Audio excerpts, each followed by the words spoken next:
31 अगस्त 2023 की दोपहर 2:36 पर संसदीय कार्य मंत्री प्रहलाद जोशी ने सोशल मीडिया साइट एक्स पर एक पोस्ट किया जिसमें लिखा था, लोकसभा और राज्यसभा के लिए संसद का विशेष सत्र बुलाया जा रहा है। इसकी बैठक 5 दिनों के लिए होगी। इस ट्वीट के बाद से देश की राजनीति तेज हो गई है। प्रहलाद जोशी ने जब विशेष सत्र के बुलाए जाने की जानकारी दी, उसी दौरान विपक्षी गठबंधन यानी इंडिया का मुंबई में बैठक चल रही थी। इस बैठक को लेकर कयास लगाए जा रहे थे कि सरकार वन नेशन वन इलेक्शन महिला आरक्षण बिल ला सकती है, लेकिन अब ये सारे कयास गलत साबित होते दिख रहे हैं, क्योंकि दिल्ली में 9 से 10 सितंबर को होने वाले G20 सम्मेलन के निमंत्रण पत्र पर सरकार ने रिपब्लिक ऑफ इंडिया की जगह रिपब्लिक ऑफ भारत लिखा है। अब इस बात की चर्चा तेज हो गई है कि सरकार विशेष सत्र में देश का नाम इंडिया बदलकर सिर्फ भारत करने जा रही है। क्या ऐसा हो सकता है? यदि ऐसा हो सकता है तो संविधान में इसके लिए क्या प्रावधान है? अचानक मोदी सरकार को क्यों बदलना पड़ रहा है नाम?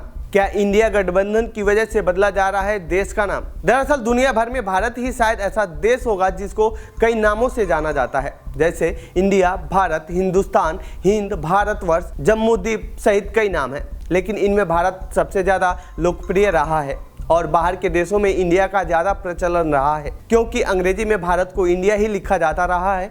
लेकिन अब मोदी सरकार इंडिया नाम को हटाने जा रही है, क्योंकि G20 सम्मेलन के निमंत्रण पत्र पर रिपब्लिक ऑफ भारत लिखा गया है, जबकि इससे पहले रिपब्लिक ऑफ इंडिया लिखा जाता रहा है, जिसे लेकर अब सियासत तेज हो गई है। भारत को इंडिया नाम कैसे मिला? अंग्रेज जब हमारे देश में आए तो उन्होंने सिंधु घाटी को इंडस वैली कहा और उसी आधार पर इस देश का नाम इंडिया कर दिया। यह इसलिए भी माना जाता है क्योंकि भारत या हिंदुस्तान कहने में मुश्किल लगता था और इंडिया कहना काफी आसान था, तभी से भारत को इंडिया कहा जाने लगा। क्या देश का नाम बदला जा सकता है?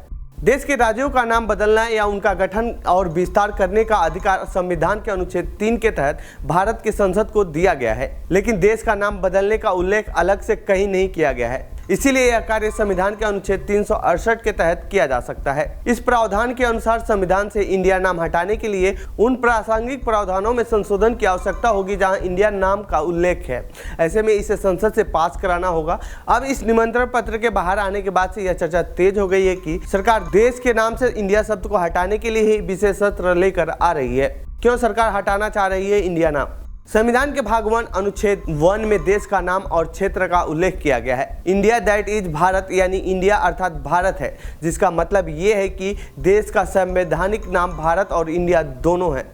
इस नाम को संविधान सभा द्वारा भारत के लोगों की ओर से 26 नवंबर 1949 को संविधान के साथ ही अंगीकरण किया गया था और इसे 26 जनवरी 1950 को लागू किया गया था। साल 2020 में भी इसी तरह की कवायद शुरू हुई थी और संविधान से इंडिया शब्द हटाने को लेकर सुप्रीम कोर्ट में एक याचिका दायर की गई थी। याचिकाकर्ता की ओर से दलील दी गई थी कि इंडिया शब्द गुलामी की निशानी है और इसीलिए उसकी जगह भारत या हिंदुस्तान का इस्तेमाल होना चाहिए। क्या इंडिया गठबंधन की वजह से बदला जा रहा है देश का नाम? साल 2024 में मई तक लोकसभा का चुनाव होना है। सत्ता पर काबिज बीजेपी को हटाने के लिए विपक्षी पार्टियों ने Indian national development inclusive alliance यानी इंडिया नाम से एक गठबंधन बनाया है। इस अलायंस के बनने के बाद से ही इंडिया नाम पर सत्ताधारी पक्ष के लोग आपत्ति जता रहे हैं। इसीलिए इंडिया को लेकर संवैधानिक मान्यताओं पर चर्चा भी तेज हो गई है। ऐसे में मोदी सरकार इस नाम को बदलकर चुनाव का रुख बदलने की सोच रही है। तो ये थी इंडिया नाम के बदले जाने से जुड़ी हमारी रिपोर्ट। आपको कैसी लगी ये रिपोर्ट कमेंट बॉक्स में बताएं। साथ ही सरकार के इस फैसले के बारे में आप क्या सोचते हैं हमें कमेंट बॉक्स में लिखें। बाकी देश दुनिया की खबरों के लिए बने रहिए जनसत्ता के साथ। धन्यवाद।